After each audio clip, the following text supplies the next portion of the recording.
Bismillahirrahmanirrahim. Alhamdulillahirabbil alamin. Wassalatu wassalamu ala asyrofil anbiya'i wal mursalin sayyidina wa maulana Muhammadin wa ala alihi wa sahbihi ajma'in. Amma ba'd. Hadirin rahimakumullah, usikum wa nafsi bitaqwallah. Qala Allah Ta'ala fil Qur'anil Karim, wa man yattaqillaha yaj'al lahu makhraja wa yarzuqhu min haitsu la yahtasib. Alhamdulillah tsumma alhamdulillahi rabbil alamin. Kita semuanya oleh Allah Subhanahu wa taala masih dipilih, ditakdir oleh Allah Subhanahu wa taala, dimudahkan langkah kita, dikumpulkan kita di salah satu tempat yang semoga Allah selalu muliakan ini, di dalam ibun Ustadz Ghufran Musalla Al-Muhibbin. Semoga apa yang kita lakukan malam ini mendapatkan keridhaan dari Allah Subhanahu wa taala, dan yang kita lakukan malam ini dicatat, dijadikan amal solih, amal hasanat ingkang makbulan kalian Allah Subhanahu wa taala. Dan oleh sebab itu, apa yang menjadi harapan kita semuanya, keinginan kita semuanya, hajat dunia kita, hajat akhirat kita, bibarakatil majlis ini, Allah ridha, Allah ridha, Allah ridha, dan Allah kabul untuk kita semuanya insyaallah. Allahumma amin. Salawat serta salam semoga selalu tercurah kepada junjungan kita yang mulia baginda Nabi Agung Muhammad sallallahu alaihi wasallam serta seluruh keluarga beliau, sahabat beliau, para pengikut beliau, termasuk kita semuanya ila yaumil qiyamah insyaallah. Allahumma amin. Hadirin rahimakumullah, moto kula pun sepet jenengan boten.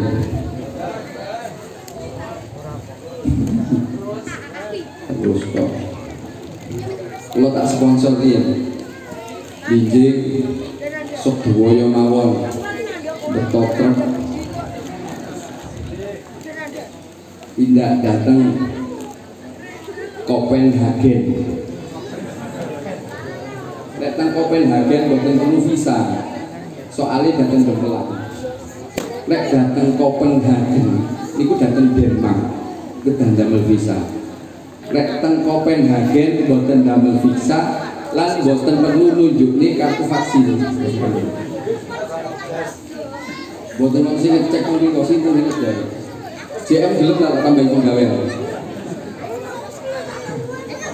Binjil hari Ahad rangkaian safari Maulid hari ke 39. Ongko gede. Gak usah telu nih, gak gaduh sih, songo. Mau diramesi mbah? Untuk diramesi. Datang Kopen, datang Masjid Baitul Hakim, lanjutan rangkaian safari Maulid secara nabawi. Mewakili pengurus lah kula, masuk gak dikongkon buat pengurus ngomong dewean. Mewakili pengurus Sebuoyo Bangura jenengan kula undang khusus ini. Dijemput apa pripun Mbak? Mas Ikhwan siap nih. Nggih. Dijemput nggih. Nek jenengan tidak mriko wargane jenengan mesti nderek sedaya. Dateng Kopen rangkaian safari Maulid hari ke-39 insyaallah dihadiri sinten? Anwar Zaid Mas Jono sinten? Oh, Anwar Zaid Kawi Hamim Jazuli insyaallah. Terus kali poro-poro sedaya termasuk dalam menika istimewa. Napa istimewa ya jenengan semra? Ya Nur hadir. Jarang iki hadir sakane iki. Jarang saya tuh. Barang mesti nek Yai Nur hadir mesti istimewa. Kok ada kepetangan budi.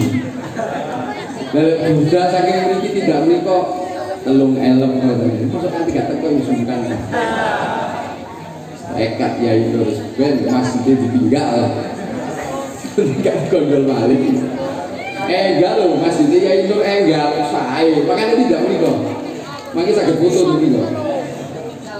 Selfie. Saya dulu. Saya luar biasa. Hadirin rahimakumullah. Kakek sponsor Allah ya karim. Ini joget-joget lho. Kalau ini kesel balik ngomongnya itu bingung ngomong apa. Maulid itu istimewa, masuk balik-balik jelasnya. Istimewa, sangat istimewa dan sangat istimewa. Kenapa kok bisa dikatakan istimewa? Karena panjenengan sedoyo itu semuanya tamunya Nabi Muhammad SAW. Dengan tamu, bahkan ada satu dulu saya mendapatkan satu kalimat, beberapa kalimat yang tersusun di dalam satu pernyataan bahwa memberikan makan kepada orang yang hadir majelis maulid merupakan suatu kehormatan. Padahal itu lo bingung. Piye kok diarani suatu kehormatan, ngasih makan orang yang hadir majelis maulid itu suatu kehormatan. Maka itu memiliki diparingi garam ya. Ampun. Kulo sederek lagi. Allah ya. Suatu kehormatan. Dan saya nggak ngerti. Sempat saya obrolkan dengan beberapa teman, mereka juga kurang begitu paham. Walhasil dari beberapa sekian waktu lamanya, ternyata saya hubungkan. Jadi kalimat Al-Habib Munzir bin Fuad Al-Musawwa Allah yarham yang beliau digelari Sultanul Qulub, pimpinannya orang-orang yang mempunyai qulub, mempunyai hati, itu mengatakan bahwa orang-orang yang hadir di majelis maulid semacam ini merupakan tetamunya baginda Nabi Agung Muhammad Sallallahu Alaihi Wasallam. Sebenarnya ini tamunya kan Nabi. Termasuk saya pernah ingat Sayyid Muhammad bin Alwi bin Abbas Al-Maliki ketika ditanya oleh salah seorang mungkin muridnya ketika beliau berada di kota Madinah, ketika belanja, Sayyid Muhammad ini tidak pernah menawar barang belanjaannya, tidak pernah menawar. Jadi misalnya mau beli buku, kitab harganya berapa, misalnya 100 real, dibayar, tidak ditawar. Beli ini berapa, sekian, dibayar, sampai heran. Padahal orang-orang yang saya jamaah haji Indonesia datang mereka, nawari masya Allah luar biasa, diuber, rapek banget. Ketika Sayyid Muhammad ditanya, kenapa kok nggak ditawar? Sayyid Muhammad mengatakan, saya malu untuk menawar. Ya kenapa kok malu? Oh boleh kok kita menawar? Iya boleh. Tetapi saya malu untuk di sini untuk menawar karena di sini adalah tetangganya Nabi Muhammad SAW. Sayyid Muhammad itu izin amargi tangganya kanjeng Nabi yang sadian itu. Saya hubungkan, saya pikir, Masya Allah, ternyata memberi makan orang yang hadir majelis maulid itu merupakan suatu kehormatan karena panjenengan, karena orang yang hadir majelis maulid itu adalah tetamunya baginda Nabi Agung Muhammad SAW. Lebih daripada itu sering saya sampaikan, panjenengan sedoyo ditresnani kanjeng Nabi, disayangi. Habib Munzir mengatakan disayangi oleh Nabi Muhammad SAW. Lu kok bisa Habib Munzir ngomong gitu? Karena Habib Munzir ditegur oleh Nabi Muhammad SAW ketika mengingatkan jamaah maulid yang saat itu tidak sesuai aturan, tidak sesuai aturan. Makanya wau kula dugi, ya rada greget teng mriki. Tapi muring-muring iki piye? Gak muring-muring iki kok nemen teng mriko rokokan, teng mriko rokokan. Teng mriki menabur sedaya rokokan. Teng masjid iki rokokan, teng wingking mriko rokokan. Sampai kula ngadeg teng mriku badhe lungguh, mriki niki alas-alasen lho. Apa aku tak mulih ae. Lah rokokan kabeh. Terus napa hubungane kok rokokan mawon mboten asal? Nyuwun sewu, nek teng majelis niki saya mengatakan tidak boleh, bahkan lebih jauh lagi jangan membawa tembakau, jangan membawa rokok di sini. Kenapa? Karena Nabi Muhammad SAW tidak mau datang, bukan purun hadir. Dia cuma mungkin ya prasangka saya Baginda Nabi Agung Muhammad SAW di atas sana. Ketika mau turun ke sini tidak jadi, di atas sana dengan rombongannya, tidak mau ke sini. Banyak asal itu, banyak cerita. Bahkan saya dapat cerita dari guru saya. Beliau ketika membuka kitab karangannya Al-Imam Habib Ahmad bin Hasan Al-Attas Tadbirun, diceritakan di situ setiap Habib Ali itu punya kegiatan mingguan, punya kegiatan bulanan, bahkan tahunan punya. Sama pembacaan maulid semacam ini. Dikatakan Habib Ali bin Muhammad bin Husain Al-Habsyi punya tetangga. Tetangga ini punya masjid semacam ini. Si pemilik masjid tidak pernah hadir di acaranya Habib Ali bin Muhammad bin Husain Al-Habsyi karena beranggapan ada satu hadis yang mengatakan amaliyah yang utama bagi umatnya Nabi Muhammad SAW adalah membaca Al-Quran. Jadi orang ini setiap hari terus dan terus selalu membaca Al-Quran, nggak mau datang ke acaranya Habib Ali bin Muhammad bin Husain Al-Habsyi, nggak mau datang. Walhasil suatu ketika orang ini berada di masjid setengah-tengah baca Quran, orang ini tertidur.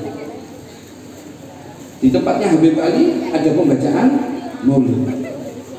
Terus orang ini mimpi rumahnya, masjidnya ini didatangi yang mulia baginda Nabi Agung Muhammad SAW dan para sahabat-sahabat besar, Sayyidina Abu Bakar, Sayyidina Umar, Sayyidina Utsman, Sayyidina Ali, dan para wali-wali Allah Subhanahu wa Ta'ala.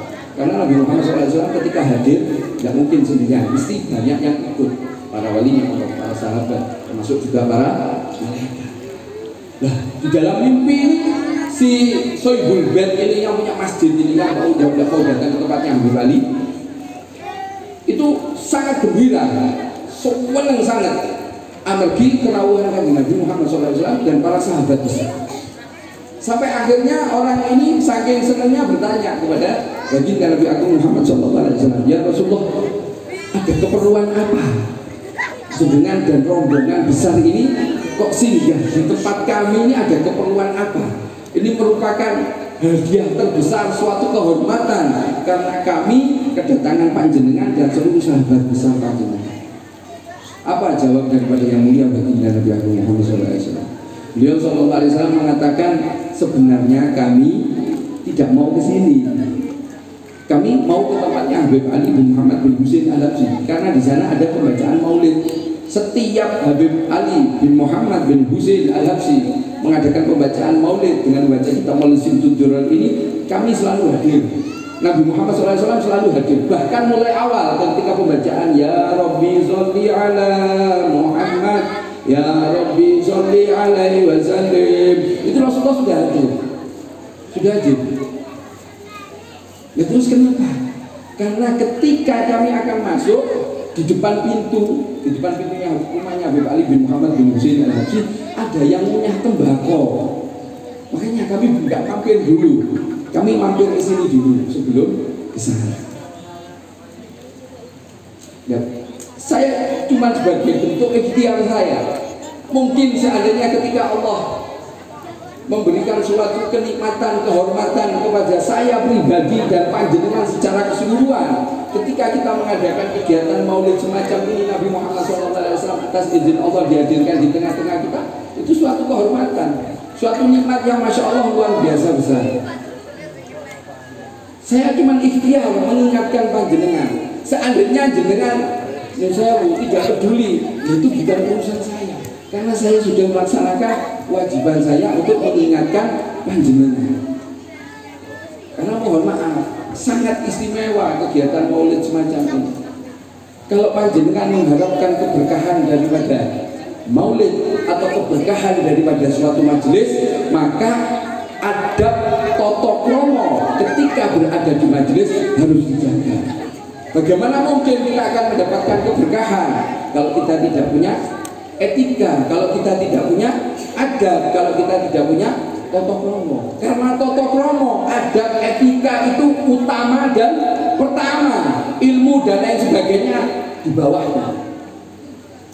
Meskipun mohon maaf orangnya bodoh, ulah-uluh, tapi dia punya etika, punya tata krama, dia akan diangkat derajatnya tinggi oleh Allah Subhanahu, akan diangkat tinggi.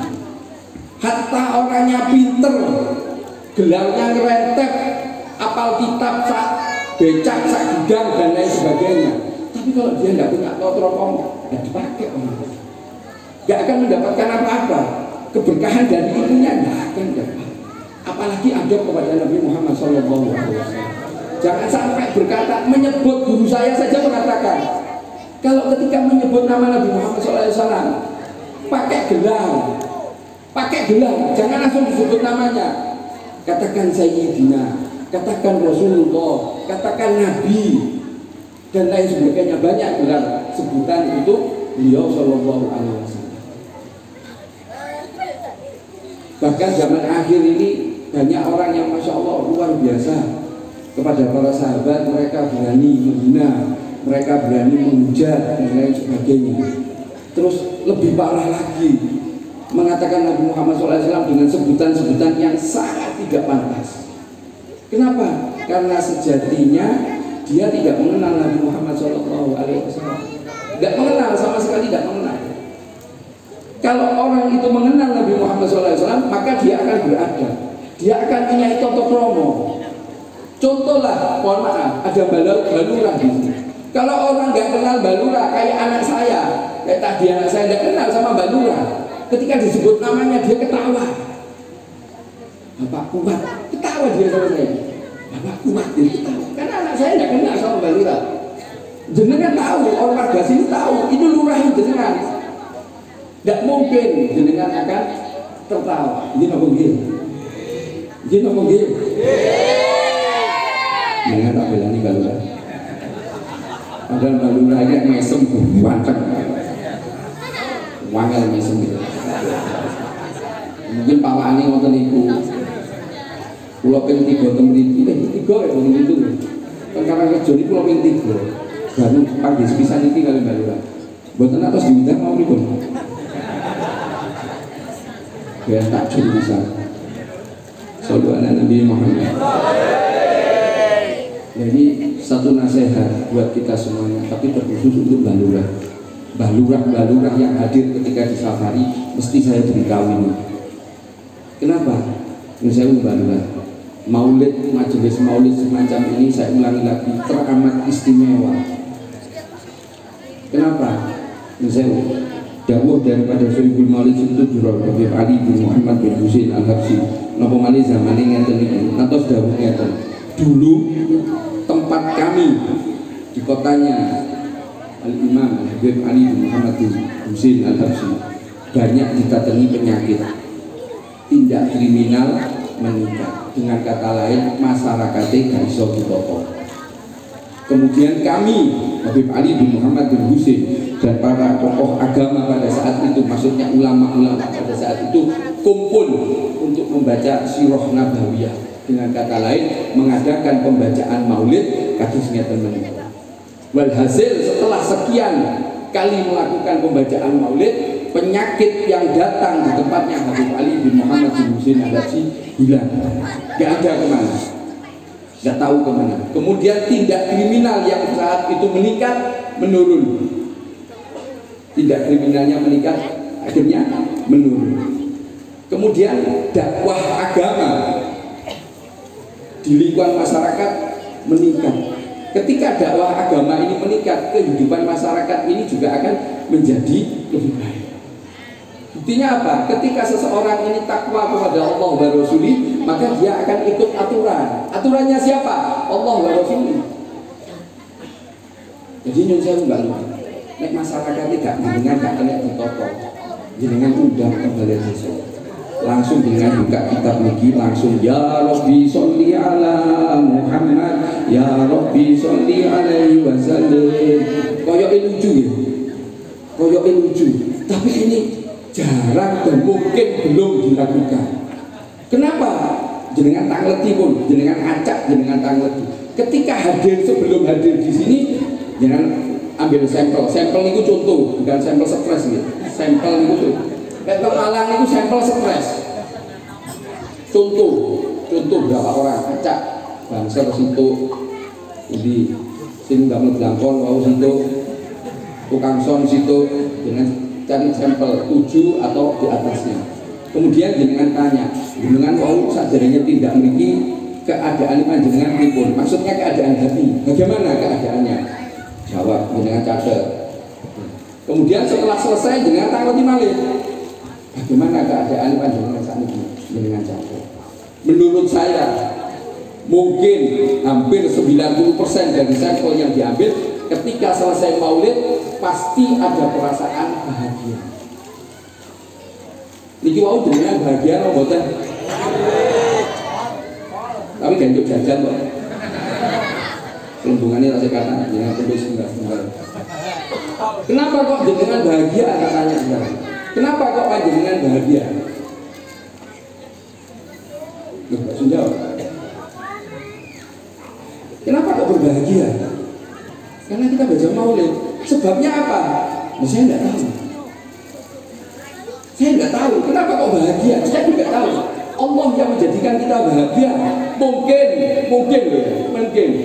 Karena kita sering menyebut nama daripada kekasihnya Allah Subhanahu wa Ta'ala. Kegundahan yang kita rasakan, kesumpekan yang kita alami, masalah kehidupan ini semua akan selesai ketika kita kembali kepada agamanya Allah Subhanahu wa Ta'ala. Termasuk ini merupakan perintah daripada Allah Subhanahu wa Ta'ala. Kita sering menyebut daripada kekasihnya, kita juga diperintah untuk bersolawat kepada kekasihnya. Perintahnya Allah. Solawat, juru solawat. Bahkan Nabi Muhammad SAW mengatakan, besok di yaumil akhir yang paling dekat kedudukannya dengan aku adalah orang yang paling banyak bersolawat kepada Nabi Muhammad SAW. Beliau tidak menentukan jumlah loh, mohon maaf. Beliau tidak menentukan jumlah, tapi beliau mengatakan yang paling banyak bersolawatnya. Hati-hati tipu daya setan, nasihat daripada guru saya. Ketika kita melakukan, mohon maaf, kita baca solawat 1000, terus di dalam hati kita, aku wis maca solawat 1000. Perasaannya sudah banyak. Padahal Nabi Muhammad tidak menyebutkan angka, nggak sebut angka. Cuman dia menyebut yang paling banyak. Dan ini saya pernah tanyakan kepada guru saya. Yang paling banyak itu jumlahnya berapa? Berapa? Guru saya mengatakan jumlah paling banyak tapi paling sedikit. Paham ya? Jumlah paling banyak tapi paling sedikit itu 300. Jadi nilai 300 itu banyak tapi paling rendah. Lah terus yang paling banyak berapa? Ya. Terus jadi sholawatlah terus. Kapan? Ya setiap jenengan ingat.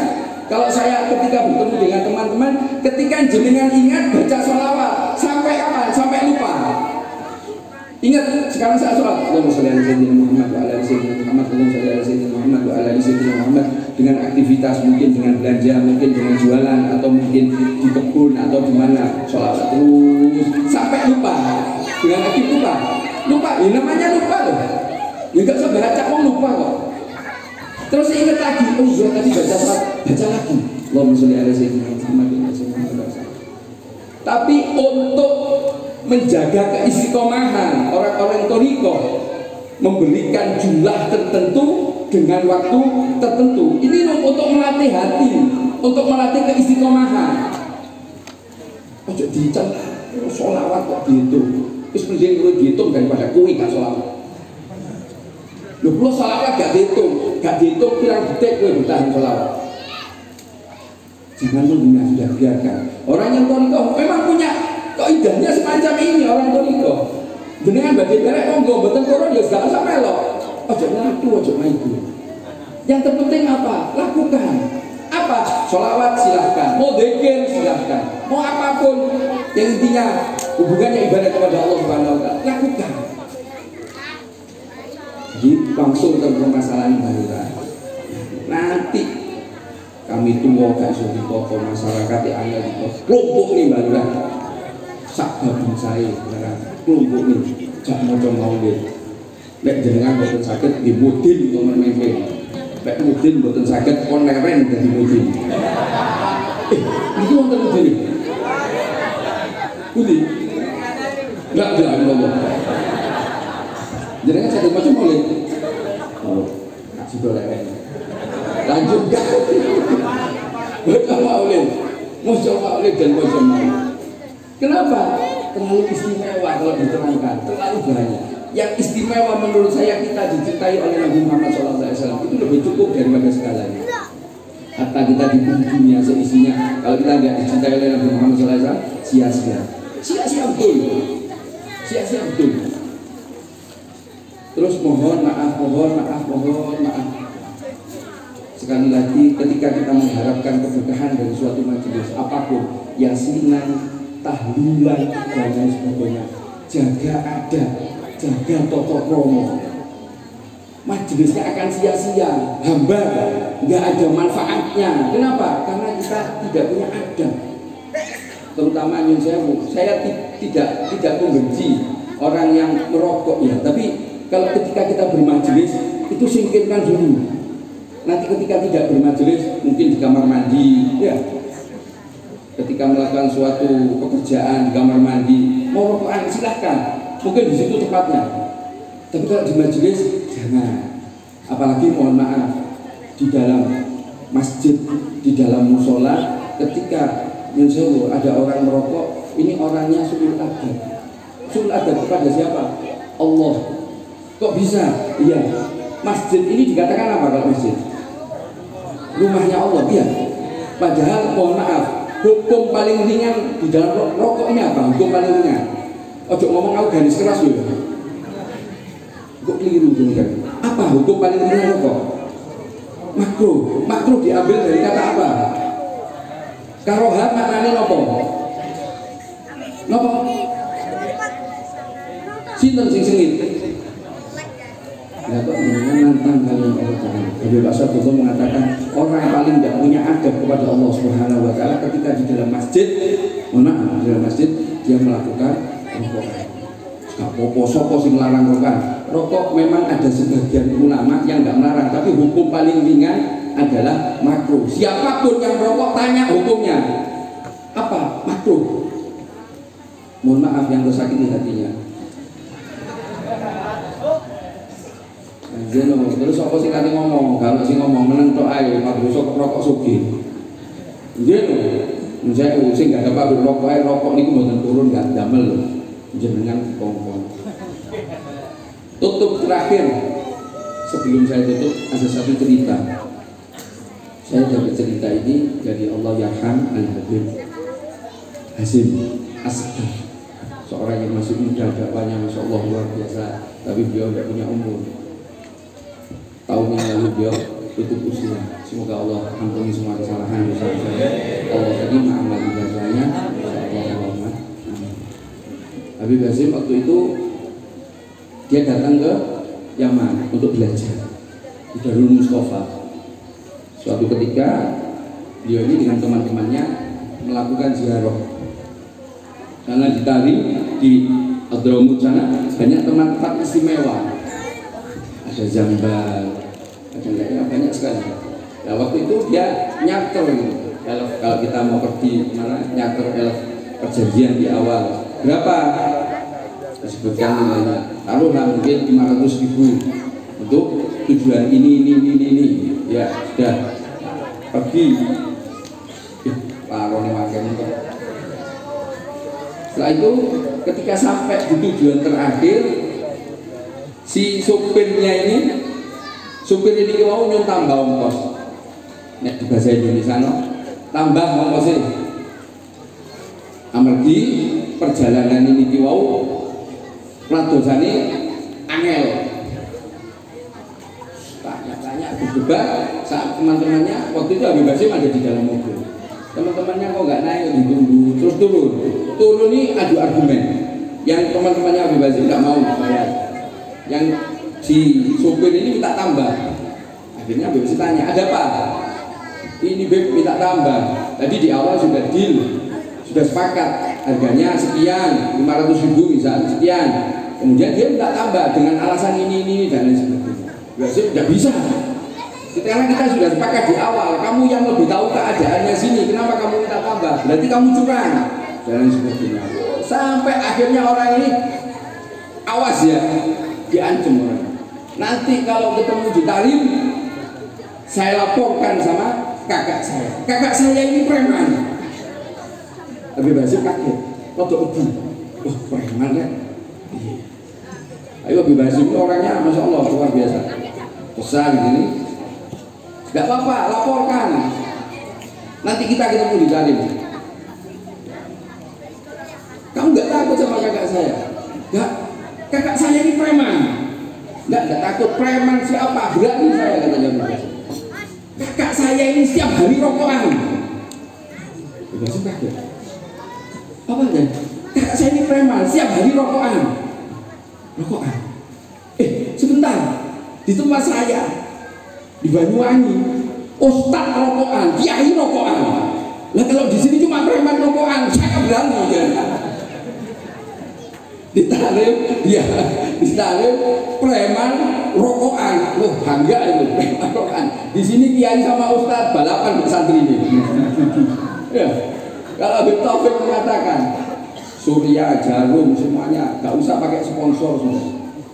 Kasih ustadz setiap hari satu pak santrinya nurun semuanya, nggak usah keluar biaya, cuman kasih satu pak ustadznya, bagiannya satu pak, nanti santrinya lihat tuh ustadz saya pokoknya Surya, ikut Surya ya, katanya Taufik sudah ya, sekedar dengan aturakan menjadi wonten manfaat bagi kita semuanya. Dan mohon maaf saya membahas sesuatu perkara yang mungkin bagi penghobinya merupakan suatu yang kurang pas di hatinya. Kalau tergores hatinya, mohon dibukakan pintu maaf. Untuk saya tidak ada niatan untuk menyakiti hati panjenengan sedoyo, terkhusus kepada beliau Mbak Lurah yang alhamdulillah terus hadir. Mohon maaf, semoga beliau dan para jajarannya, kiainya sini, ustadznya sini semuanya diberikan panjang umur fi taatillah wa rasulih, wa batin afiyah yang sempurna, dimudahkan segala urusannya dunia dan akhirat insyaallah. Allahumma amin. Saya ulangi lagi, besok menawi wonten kesempatan mugi-mugi dimudahkan langkahnya untuk bisa hadir di Copenhagen nggih, desa Gempelan nggih, celak Australia niku winking niku Australia nggih. Mohon maaf hanya kesalahan. Wassalamualaikum warahmatullahi wabarakatuh. Assalamualaikum.